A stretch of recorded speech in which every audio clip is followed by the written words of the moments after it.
7 silent test manipulators use to measure your boundaries.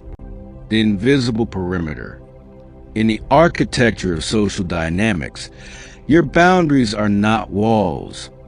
They are the perimeter of your self-respect. But here's the reality most people miss. Boundaries aren't broken in a day. They are eroded.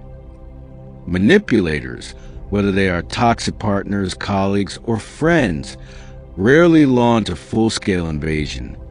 Instead, they send out scouts. They use silent tests to see where your defenses are soft and where they are firm.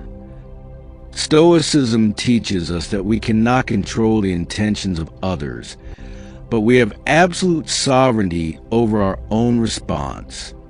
Today, we are breaking down the 7 silent test manipulators use to measure your strength.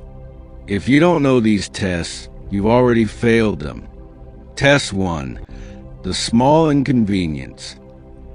It starts with time.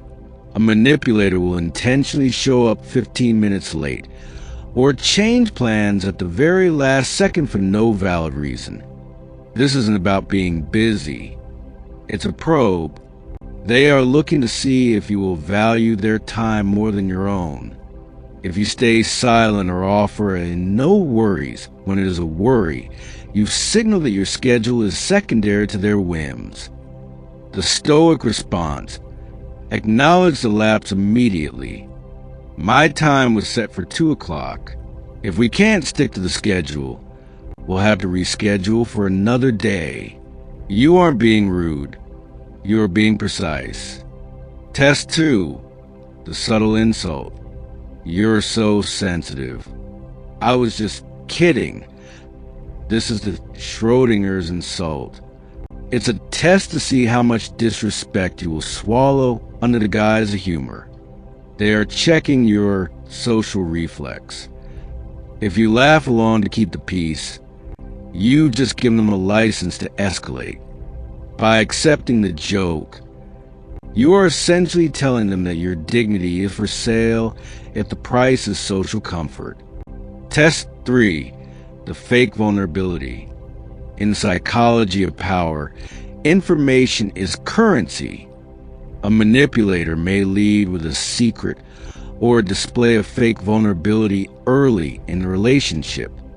This is the reciprocity test.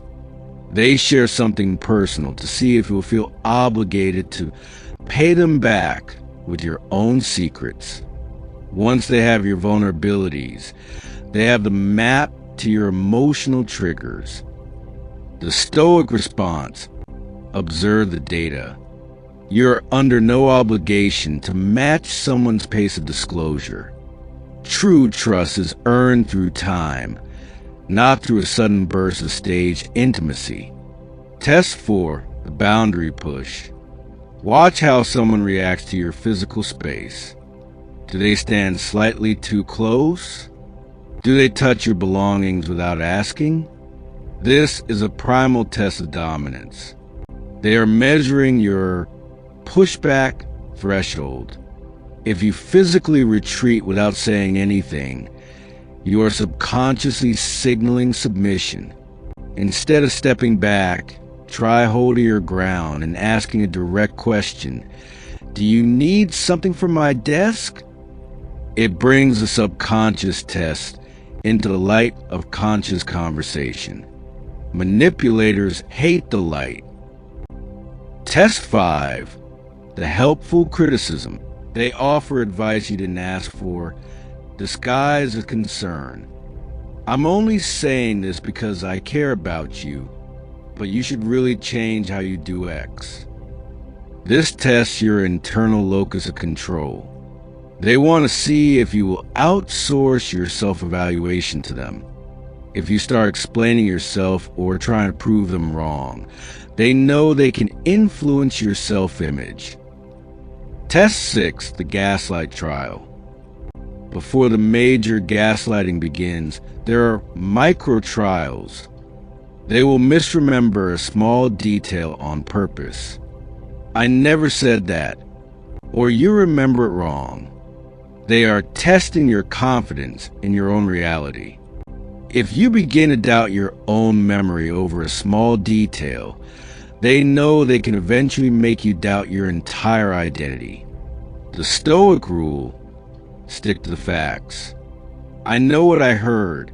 Let's move on. Don't argue the point. Declare your reality. Test 7. The power of no. The ultimate goal of every test is to see if you are afraid of conflict. To a Stoic, conflict is not something to be feared. It is simply a friction that reveals the truth. The most powerful tool in your social arsenal is the word no, delivered without an explanation. When you explain yourself, you are giving the manipulator room to negotiate your boundaries.